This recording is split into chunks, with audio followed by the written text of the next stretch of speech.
মৃৎশিল্প মৃৎশিল্প বলতে মাটির তৈরি শিল্পকর্মকে বোঝায়। মৃৎশিল্পে আধুনিকতার ছোঁয়া লাগলেও পরিবর্তন ঘটেনি তাদের ভাগ্যের পরিবর্তন।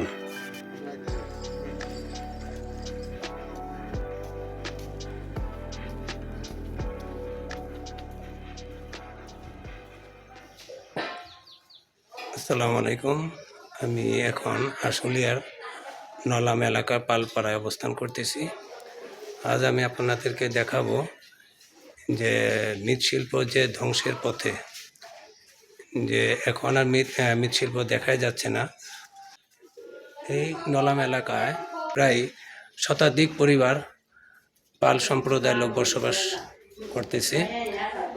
এখানে আপনার যে নদীটা দেখতে পাচ্ছেন, ওই পাড়টা হচ্ছিল কাকরান আর এই পাড় হচ্ছিল আশুলিয়া বা নলাম এলাকা।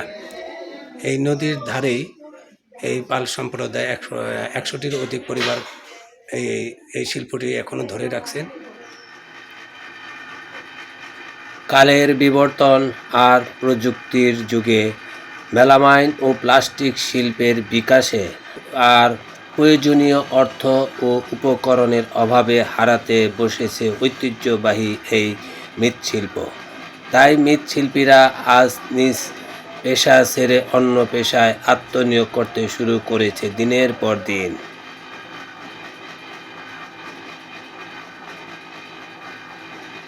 মৃৎশিল্পীদের হাতের তৈরি মাটির হাঁড়ি পাতিল ও তৈজসপত্রের প্রশংসা ছিল বিশ্বব্যাপী, কিন্তু মাটির তৈরি জিনিসপত্রের চাহিদা কমে যাওয়ার কারণে যেন সব কিছু স্থবির হয়ে পড়েছে।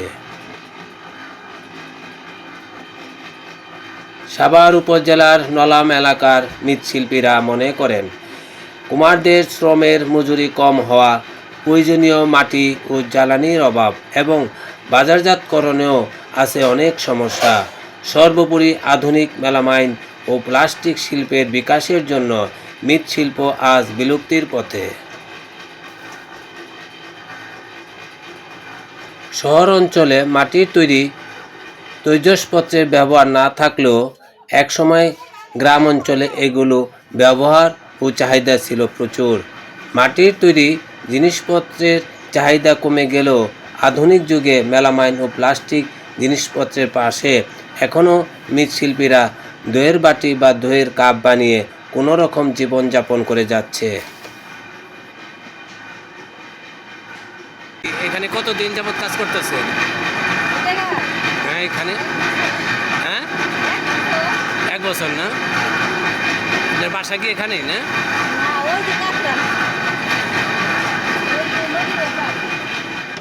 এই শিল্পকর্মের সাথে যারা জড়িত তাদেরকে কুম্ভকার বা কুমার, এবং যে কর্মশালাতে তারা এগুলো তৈরি করেন তাকে কুম্ভশালা বা কুমারশালা বলা হয়।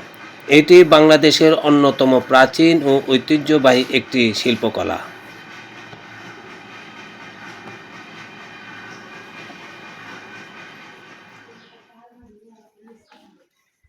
এই শিল্পকর্মের সাথে জড়িত মোহাম্মদ উজ্জ্বল আহমেদ বলেন। আমার নাম হলো মোহাম্মদ উজ্জ্বল আহমেদ। মানে এটা কি আপনি কি মুসলিম মুসলিম না? আচ্ছা।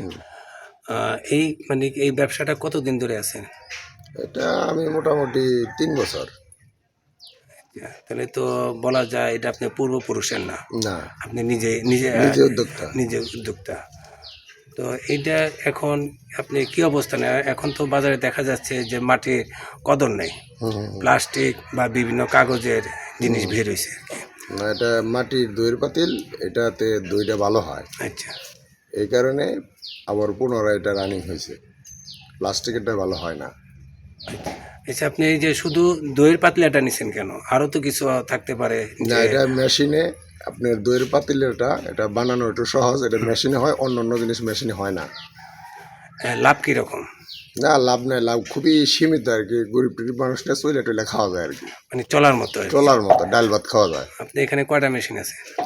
আমার এখানে জেগার মেশিন আছে 3টা, আর টার্নিং মেশিন আছে 6টা, আর মাটি মোল করার মেশিন আছে 2টা। তার মানে তো এটা দেখা যাচ্ছে পুরাপুরি একটা শিল্প কারখানার মতো বা নিজের উদ্যোক্তা হয়ে এই কাজটা করতেছেন আর কি, না?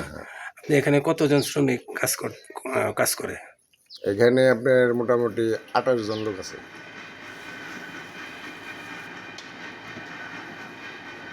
আমরা জানি মৃৎশিল্পের সাথে জড়িত তারা সাধারণত হিন্দু সম্প্রদায় হয়ে থাকেন, কিন্তু উজ্জ্বল আহমেদ মুসলিম সম্প্রদায় হয়েও বিলুপ্তির পথে মৃৎশিল্পটি টিকে রাখার জন্য এবং পালপাড়ার কিছু কুমারদের কর্মসংস্থানের জন্য সামান্য কিছু লাভ করে এই মৃৎশিল্পটি আজও ধরে রেখেছেন।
এটা কতদিন পর উঠানো হচ্ছে?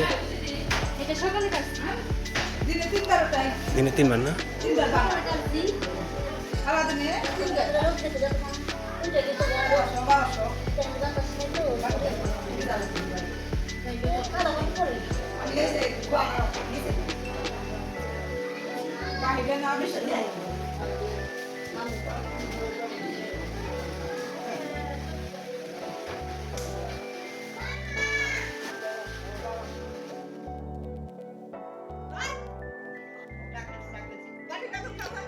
মাটি দিয়ে তৈরি নানাবিধ শিল্পকর্ম বস্তুগুলো টেকসই ও মজবুত করার জন্য উচ্চ তাপমাত্রায় পোড়ানো হয়। উচ্চ তাপমাত্রায় 600 থেকে 1600 ডিগ্রি সেন্টিগ্রেড এই বস্তুগুলি পোড়ালে বস্তুগুলি কাঠিন্য ও দৃঢ়তা বৃদ্ধি পায়।